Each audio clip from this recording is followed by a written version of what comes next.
purple smoke was everywhere. Number 9. All the ducks were inside out. I was saving a bunch of weeble wobbles in a medieval castle.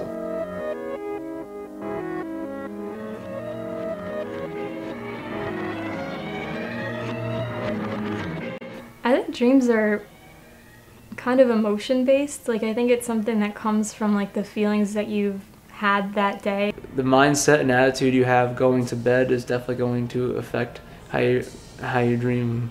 A lot of times before I go to bed, if I watch a movie, I'll have a dream probably related to that.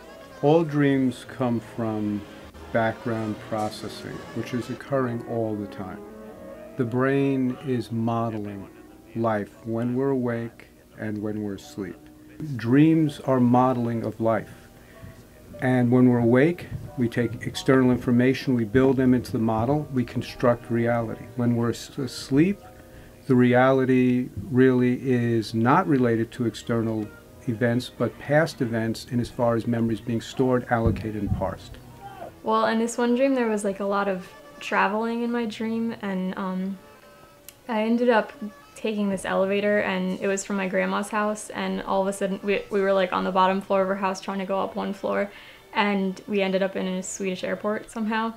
And so we're like running around trying to get tickets to go fly back home, because what the hell are we doing in Sweden? And my grandma's trying to find tickets, and I'm walking around, and the airport has like these really big, it's just kind of just glass walls, like glass panels and windows everywhere, so I could see out around every direction. And it was like the whole place was just floating in the middle of the ocean, because everywhere I looked it was just water, there was no land. And but the water, it was purple, it wasn't like just regular ocean water. And like, so all of a sudden we start floating over it, and it was like these big wisps of like purple smoke, and it looked like fire, like flames, but it wasn't dangerous, and it didn't, like, I wasn't afraid of getting hurt. It was just these big purple flames that we were floating through.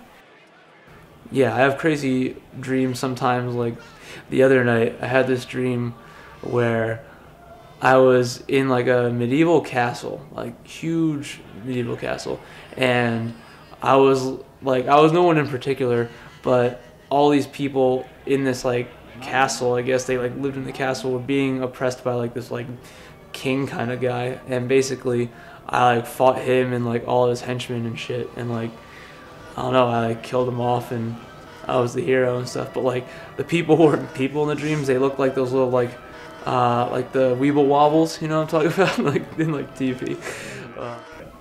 You say you have dreams that make no sense. Now think about that question. They make no sense. The sense, if at all, that is occurring is because you're attempting afterwards with all these symbols, emotional reactions, images, to make sense out of what is really a amalgam, a milieu of past events and current events being processed. Yeah, I have some weird dreams. One of my most fondest dream memories, I don't really remember so many dreams from like a long time ago, but one I really remember is this duck dream where I was at a pond and I was feeding ducks bread for like 3 hours, and just like feeding them, and like went home that night. It's like in my backyard, and all the ducks must have followed me home, but the ducks were inside out.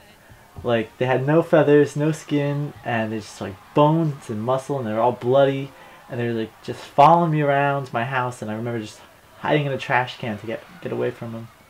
Those images that you think are weird are just your conscious attempt to put order into these images, which are the residue of both creating a model and storing of memories, and also allocating information or coordinating information between the two hemispheres of the brain. It would seem that recurring dreams might be a classically conditioned, basically a learned habit. This is a strong emotional response, you have it. You could be an individual who is slightly phobic. The recurring dream would then reflect a conscious feeling.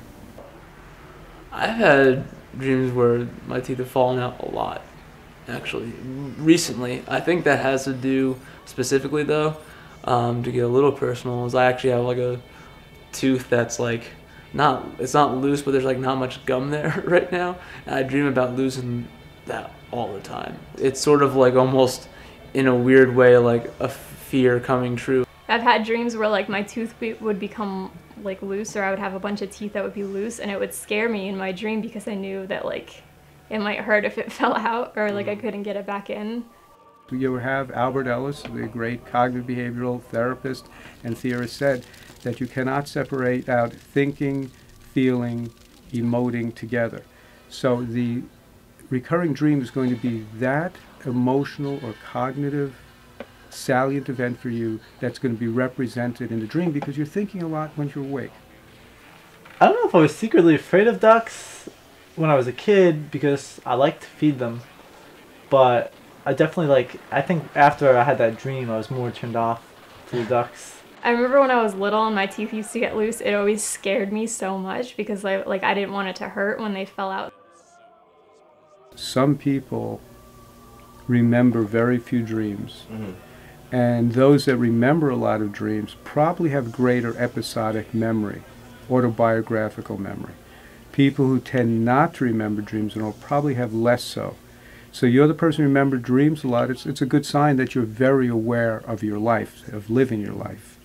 I usually, when I sleep, I'll have like a lot of little dreams. I'll have like maybe 6 or 7 small dreams that but I don't remember all of them. Like I'll remember bits and pieces of them. The dreams are there.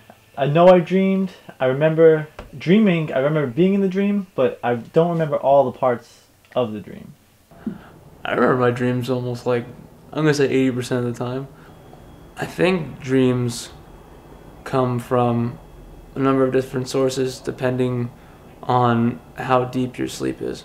I don't know. I really don't know why I would dream it. It's like crazy. Dreaming has a purpose because when they have rats run mazes with EEGs and then they go to sleep, the EEG patterns are almost identical to running the maze, except that when they're in REM versus delta sleep, one is the pattern of when they're running the maze, and one would be what you'd expect if the rat were attempting new strategies to run the maze.